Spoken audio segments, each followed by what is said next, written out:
आमदार रवी राणा यांना मंत्रिपद न मिळाल्यामुळे युवा स्वाभिमान कार्यकर्ते व पदाधिकाऱ्यांमध्ये तीव्र नाराजी। शनिवारी नव्या मंत्रिमंडळाची यादी जाहीर झाली, ज्यामध्ये रवी राणांच्या नावाचा समावेश करण्यात आला नव्हता।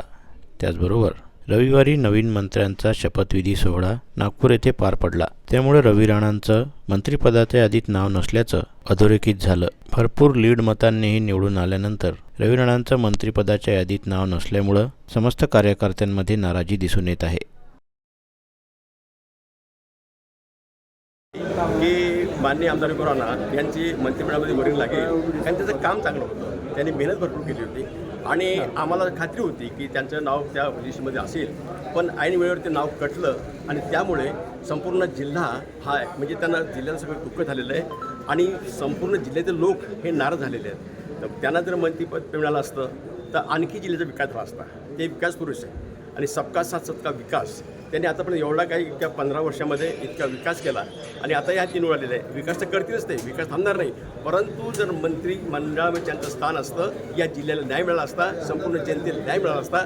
म्हणून आता कोणी म्हणे की यांना पुढच्या 8 वर्षांतर त्यांना मिळेल, पण जो गुण से काही व हो दुसरे नाही आहेत। जिल्हा उपाध्यक्ष युवा स्वाभिमान जिल्ह्यामध्ये 7 आमदार, जवळपास 6 ते 7 आमदार पूर्ण ताकदनं निवडून आणण्यामध्ये ज्या राणा दाम्पत्याचा हात आहे, ज्यांनी रात्रंदिवस मेहनत करून संपूर्ण पक्ष आणि इतर पक्षांसोबत काम करून जनतेला विश्वासात घेतले। 6 ते 7 आमदार निवडून आले, त्यामुळं अमरावती जिल्ह्याची जनता दुःखी झालेली आहे।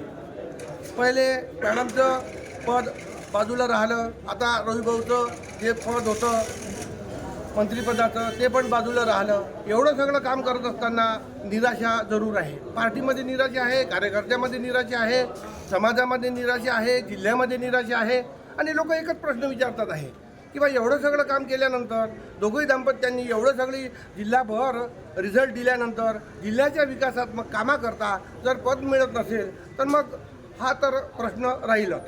त्याच्यामुळं आज या ठिकाणी सर्व कार्यकर्ते भाऊंना भेटण्यासाठी आलेले आहे। भाऊ काम करत राहतील, ताई काम करत राहील, या शंका नाही। देश लेवलच्या पर्सनॅलिटी आहे, टॅलेंट आहे, टॅलेंट वाया जाणार नाही, मेहनत वाया जाणार नाही, कष्ट वाया जाणार नाही, परंतु भाऊंच्याकडे पक्षांनी विचार करायला पाहिजे। जे नवीन चेहरे असे की जे अनोळखी आहेत त्यांना स्थान देण्यात आलं, परंतु 4दा निवडून आलेले रविभाऊ, त्याचप्रमाणे पूर्ण जिल्ह्यामध्ये 6 ते 7 आमदार निवडून आणलेल्या ताई यांचं जर स्थान मंत्रिमंडळामध्ये येत नसेल भाऊंचं, तर मग जिल्ह्याच्या विकासाच्या दृष्टीनं मात्र जनता हा प्रश्न विचारणारच। मी ज्ञानेश्वर कळसकर, हातुर्णा तालुका भातकुली, जिल्हा अमरावती।